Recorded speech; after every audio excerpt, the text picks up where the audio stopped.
ఈ ఓఎస్డీగా వైసీపీ కార్యకర్త. అది నిన్న నుంచి మోగుతోంది సోషల్ మీడియాలో. అది ఎట్లా జరిగింది? ఓ పక్క చంద్రబాబు నాయుడు గారు ఏమన్నారు, ఇంతకుముందు వైసీపీ తోటి అంటకాగిన వాళ్ళకి ఎవరికి కూడా ఇక్కడ అకామిడేట్ చేయమాకండి అని చెప్పారు. డైరెక్ట్ హోమ్ మినిస్టర్ అనిత గారి ఆవిడ కూడా అవాక్కైందిట, ఎలా వచ్చేసాడు ఇతనని.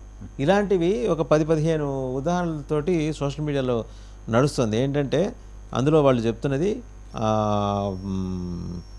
ఒకటి హోంమంత్రి ఓఎస్డీగా ఇతను, రెండోది నిన్న సీఎం గారి సెక్రటరీ ప్రజుమ్న గారి సతీమణి సరే ఆమె వైసీపీ లీగల్ వింగ్లో ఉన్నారు అని చెప్పేసి అదొక అబ్జర్వేషన్. సరే ఆవిడ ఉద్యోగం ఆవిడ చేసుకుంటుంది దాంతో. అయితే వైసీపీ నాయకుడి పేరుని సిఫార్సు చేస్తూ ప్రజుమ్న గారు తిరుమల దర్శనానికి, ఇంతగా ఆ నాయకుడు ఎవరంటే పెద్దిరెడ్డి రామచంద్రారెడ్డి గారు లాయర్ లేదు, వైఎస్ఆర్సీపీ న్యాయవాదిగానే అతను ఫోకస్ అయి ఉన్నాడు. అమర్నాథ్ రెడ్డి, పి అమర్నాథ్ రెడ్డి. అయితే అమర్నాథ్ రెడ్డి పేరుతో అక్కడ కూడా ఒక నాయకుడు ఉన్నాడు టీడీపీలో. అయితే ఇక్కడికి వచ్చేసరికి ఇది రికమెండేషన్, టీటీడీకి రికమెండేషన్ వెళ్ళటం, ఆ లెటర్ సర్క్యులేషన్లోకి వచ్చేసింది, సోషల్ మీడియాలో వచ్చింది. ఆ లెటరు తర్వాత రికమెండేషను, ఈ ఫోటో ఒకటి సర్క్యులేషన్లోకి వచ్చేసింది.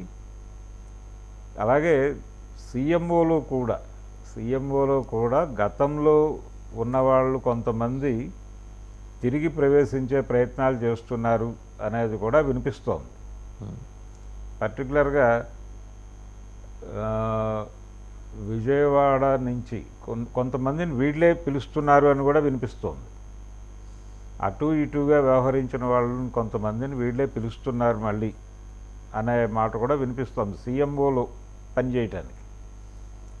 ఈ ధోరణి కనిపిస్తోంది. అయితే సరెండర్ అయిన వాళ్ళని అకామిడేట్ చేస్తే తప్పేమిటి అనే మాట కూడా ఉంది.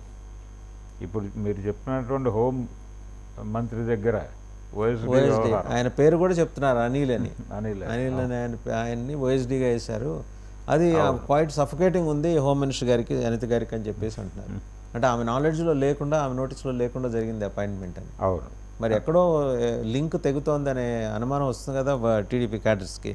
తప్పేం లేదు కదండి. ఇప్పుడు 5 ఏళ్ళు కష్టాలు పడి, బాధలు పడి, వేదనలు పడిన వాళ్ళు ఇవాళ మళ్ళీ ఆ టైంలో ఉన్న వాళ్ళే మళ్ళీ ఈరోజు కూడా ఉంటే ఎలా సహించగలరు? పైగా ఆవిడ చాలా కాన్షియస్గా ఉన్నారు మొదటి నుంచి. అంటే అధికారం వచ్చిన రోజు నుంచి బలంగా మాట్లాడుతోంది ఆవిడే. ఇప్పుడు ఆవిడ పేషీలోనే అంటే ఒక రకంగా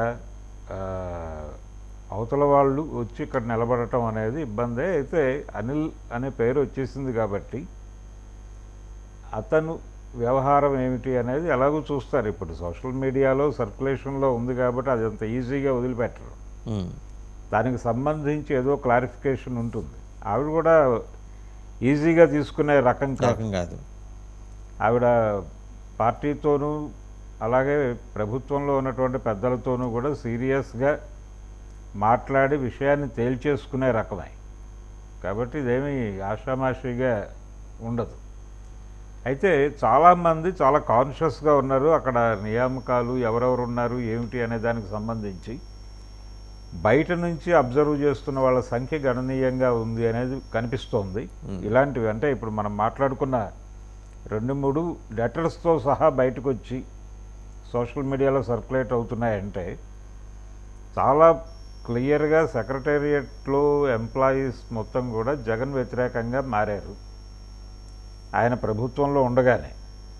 ఇప్పుడు వాళ్ళందరూ చాలా కాన్షియస్గా అబ్జర్వ్ చేస్తున్నారు. ఏదో రూపంలో వార్తలు బయటకు వస్తున్నాయి. ఎక్కడ ఏం జరిగినా కానీ వార్తలు బయటకు వచ్చేయడం జరుగుతోంది. అది ప్రూఫ్తో సహా, దేన్ని లూజ్గా బయటకు పంపట్లేదు, విత్ ప్రూఫే బయటకు వస్తుంది. కాబట్టి ఆ లింకేజ్ ఉంది, అబ్జర్వేషన్ ఉంది చాలా సీరియస్గా. ఎవరు ఎలా వెళ్ళినా కానీ అది బయటకు వస్తుంది. అందుకని చాలా కాన్షియస్గా వ్యవహరిస్తారు ఇక నుంచి. రైట్. ఇంకా ఇవాళ రేపు చాలా కీలకమైన డెవలప్మెంట్ సార్. అంటే కుమారస్వామి గౌడ గారు, ఆయన కేంద్ర ఉక్కు శాఖ మంత్రి, వైజాగ్ వస్తున్నారు. స్టీల్ ప్లాంట్ మీద ఏదో కీలక నిర్ణయం తీసుకున్నారు.